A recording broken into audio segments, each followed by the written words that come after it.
यहाँ पर भाग नंबर 2 है भारतीय मूर्तिकला। इसके पहले भाग नंबर एपिसोड नंबर 1 में अध्ययन किया गया है स्मरणीय तथ्य, महत्वपूर्ण तथ्य भारतीय मूर्तिकला से के अंतर्गत यहाँ पर बताया जा रहा है महत्वपूर्ण तथ्य भारतीय मूर्तिकला के बारे में।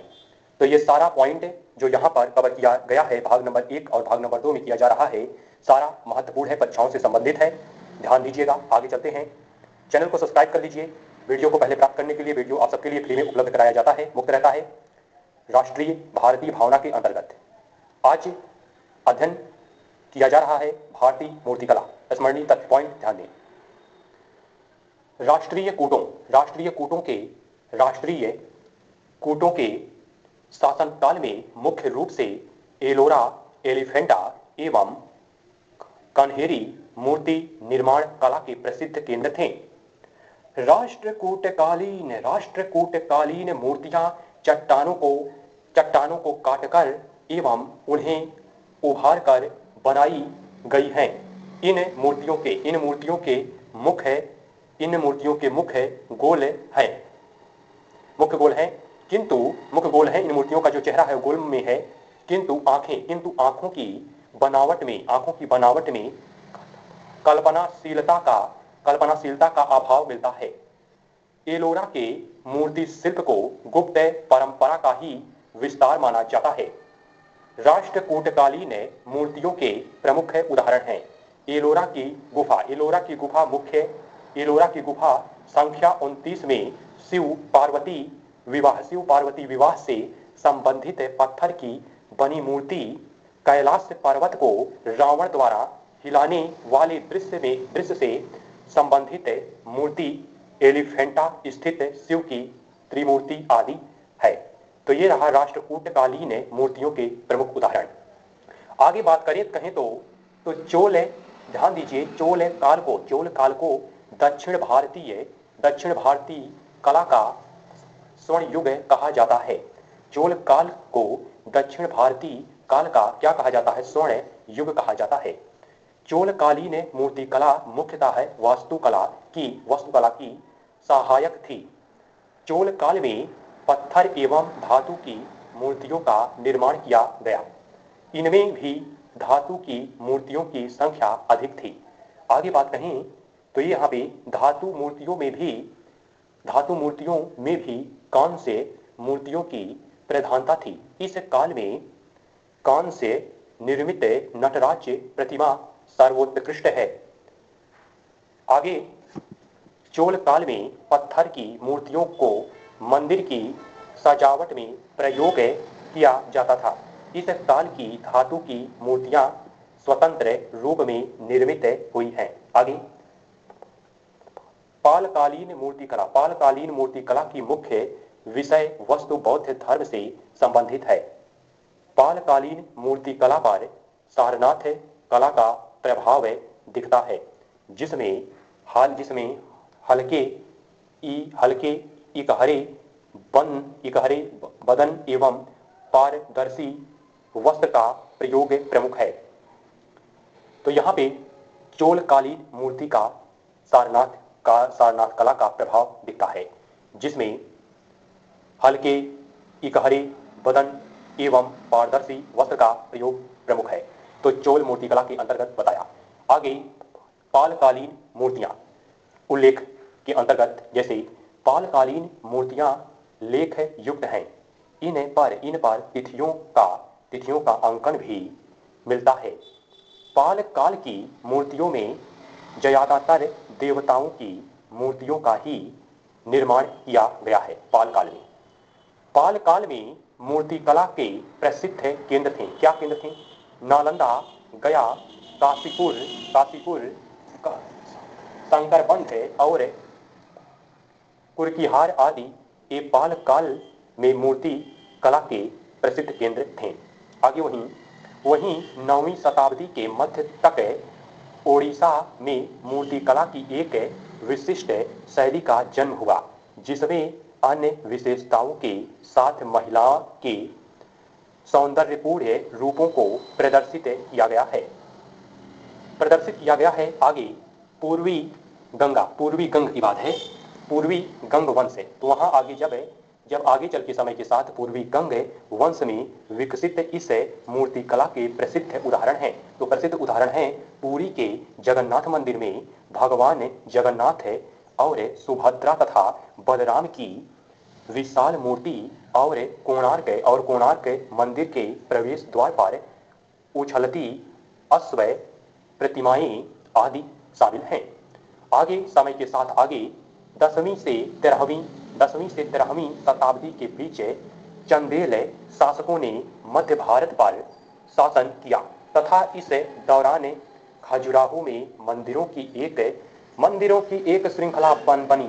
क्या हुई? बनवाई मंदिरों की एक श्रृंखला बनवाई 10वीं से 13वीं शताब्दी में बीच। आगे बात कहें तो आगे चलते हैं समय के साथ आगे। अगला समय परिवर्तन लेता है। खजुराहो के इन मंदिरों का निर्माण अंतहीन विविधता वाली मानव मूर्तियों से किया गया है।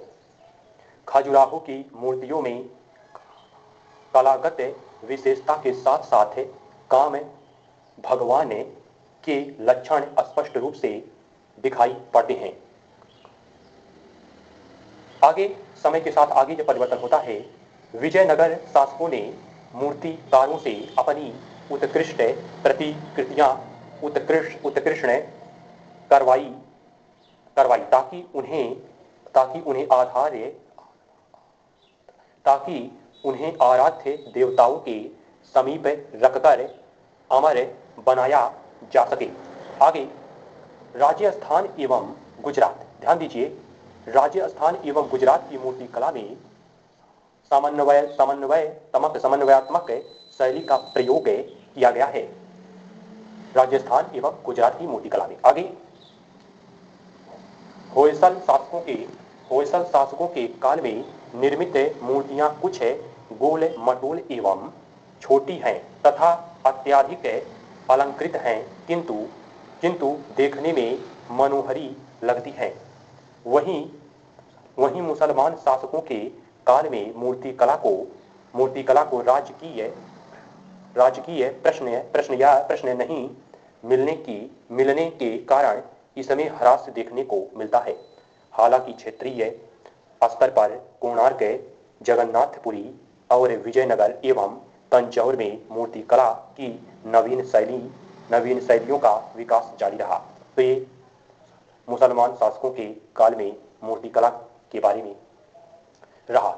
आगे समय परिवर्तन के साथ आगे ऋग्वेद के तीसरे ये जो ग्रंथ है ऋग्वेद के तीसरे मंडल में इंद्र की एक मूर्ति को 10 गायों में खरीदने की चर्चा है, किंतु वैदिक स्थलों से मूर्ति कला का ठोस पुरातात्विक साक्ष्य नहीं मिला है। आगे तो ये ऋग्वेद के अंतर्गत पॉइंट रहा। आगे तिरुचिरापल्ली में श्री रंगम मंदिर की उत्कृष्ट मूर्ति कला का श्रेय नायक शासकों को जाता है।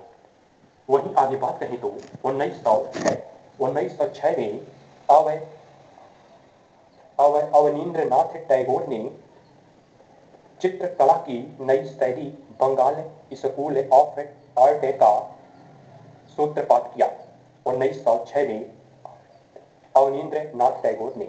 आगे पटना, आगे चलते हैं। पटना सचिवालय के सामने बना शहीद स्मारक देवी प्रसाद राव चौधरी ने बनवाया। पटना सचिवालय के सामने। आगे आधुनिक भारतीय मूर्तिकला की शुरुआत प्रसिद्ध मूर्तिकार राम किंकर जैसे से मानी जाती है। आगे राम किंकर बैज द्वारा बनवाई गई संथाल परिवार नामक मूर्ति को बहुत प्रशंसा मिली। आगे ध्यान दीजिए, नंदलाल बोस और रविंद्रनाथ टैगोर ने भी मूर्ति कला के विकास में महत्वपूर्ण योगदान दिया है। आगे देश में राष्ट्रीय आधुनिक कला दीर्घ और ललित कला स्थापना 1950 के दशक में की गई है। उदारीकरण के बाद पश्चिम के प्रभाव से मूर्ति कला में एक नई भाषा का प्रादुर्भाव हुआ जिसे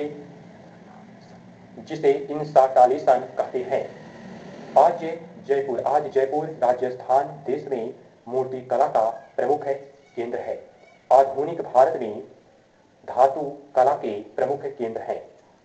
चेन्नई, तिरुचिरापल्ली, तंजौर, मुंबई, भुज और मुरादाबाद, वाराणसी आदि शामिल है। तो ये आधुनिक भारत में धातु कला के प्रमुख केंद्र हैं, जैसा यहाँ पे बताया।